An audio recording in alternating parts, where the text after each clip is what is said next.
بسم اللہ الرحمن الرحیم۔ سیرت طیبہ صلی اللہ علیہ وسلم، سبق نمبر 76۔ غزوہ احزاب کا واقعہ چل رہا ہے۔ اللہ تعالیٰ نے تقریباً 1 مہینے کے بعد یہ انتظام فرمایا کہ ایک صحابی جن کا نام نعیم بن مسعود تھا اور سردار تھے، وہ اسلام لا چکے تھے، لیکن ان کے اسلام کا کسی کو علم نہیں تھا۔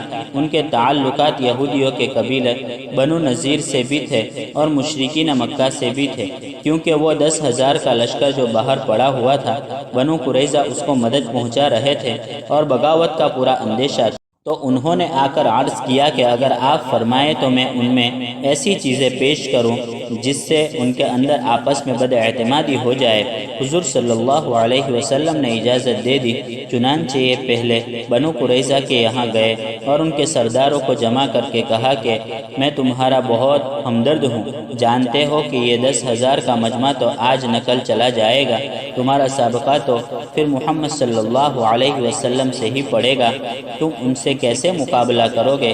اس لیے بہتر یہ ہے کہ تم حضور صلی اللہ علیہ وسلم سے صلح کر لو، اور اگر صلح نہیں کرتے اور تمہارا موڈ لڑنے کا بن رہا ہے تو یہ جو قریش اور غطفان کے لوگ پڑے ہوئے ہیں، ان میں سے 10-20 آدمی جو اہم ہے ان کو اپنے پاس گروی رکھو تاکہ یہ تمہیں چھوڑ کر نہ جائے۔ چنانچہ بنو قریظہ کی یہ بات سمجھ میں آ گئی کہ یقیناً ہمیں بے یار و مددگار چھوڑ کر چلے جائیں گے۔ جب ان سے پکی بات ہو گئی تو پھر ابو سفیان سے جا کر ملے اور کہا کہ بنو قریظہ نے محمد صلی اللہ علیہ وسلم سے مصالحت کر لی ہے اور اس بات پر بات طے ہو گئی ہے کہ تمہارے 10 سرداروں کو پکڑ کر وہ محمد صلی اللہ علیہ وسلم کے حوالے کر دیں گے اور ان کو قتل کر دیا جائے گا۔ ان کے کان میں یہ بات پہنچا دی۔ جب بنو قریظہ ان سے بات کرنے گئے تو ان سے یہی بات رکھی کہ ہمیں تمہارے 10 آدمی چاہیے، تو ان کو نعیم بن مسعود کی بات کا یقین آ گیا اور وہ جو طاقت تھی کہ یہ لوگ ہمارا ساتھ دیں گے، اس کے ٹوٹنے سے ان میں کم ہمتی پیدا ہو گئی، اور اسی رات میں اللہ تعالیٰ نے نہایت ٹھنڈی اور خطرناک آندھی چلا دی کہ ان کے خیمے اور تمبو سب اکھڑ گئے اور جو سامان تھا وہ سب الٹ پلٹ ہو گیا۔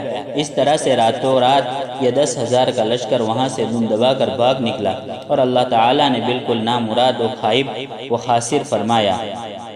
حضرت حذیفہ بن الیمان رضی اللہ عنہ فرماتے ہیں کہ ٹھنڈک سخت ہو رہی تھی، لوگ تھک ہار کر بالکل خاموش بیٹھے تھے۔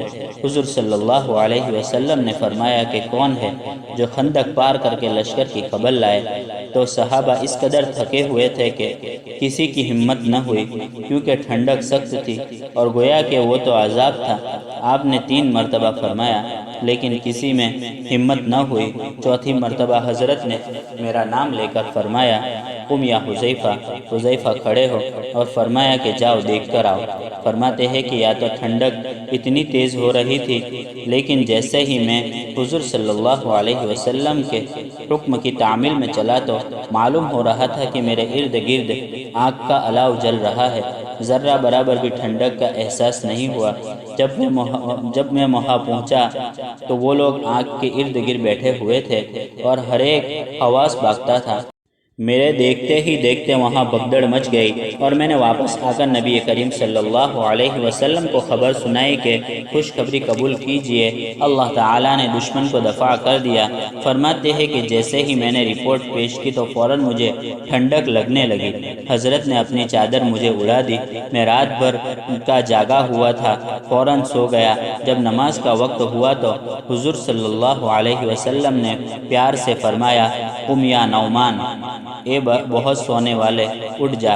تو اللہ تعالیٰ نے نبی کریم صلی اللہ علیہ وسلم اور صحابہ کرام رضوان اللہ علیہم اجمعین کی مدد فرمائی، اور یہ وہ آخری جنگ تھی جس کے بعد مکہ والوں سے کسی جنگ کی نوبت نہیں آئی۔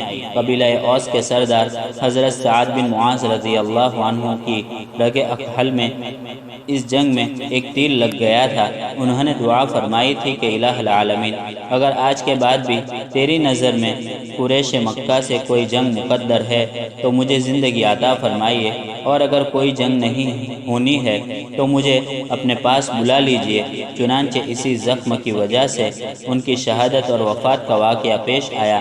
حضور صلی اللہ علیہ وسلم نے ان کے بارے میں فرمایا کہ 70,000 فرشتے ان کے جنازے میں شریک ہوئے یہ انصار کے بہت بڑے سردار تھے، اور حضور صلی اللہ علیہ وسلم نے ان کے لیے اپنی مسجد کے میدان میں خیمہ لگوا رکھا تھا تاکہ ان کی عیادت میں آسانی ہو، اور اسی میں ان کی شہادت کا واقعہ پیش آیا۔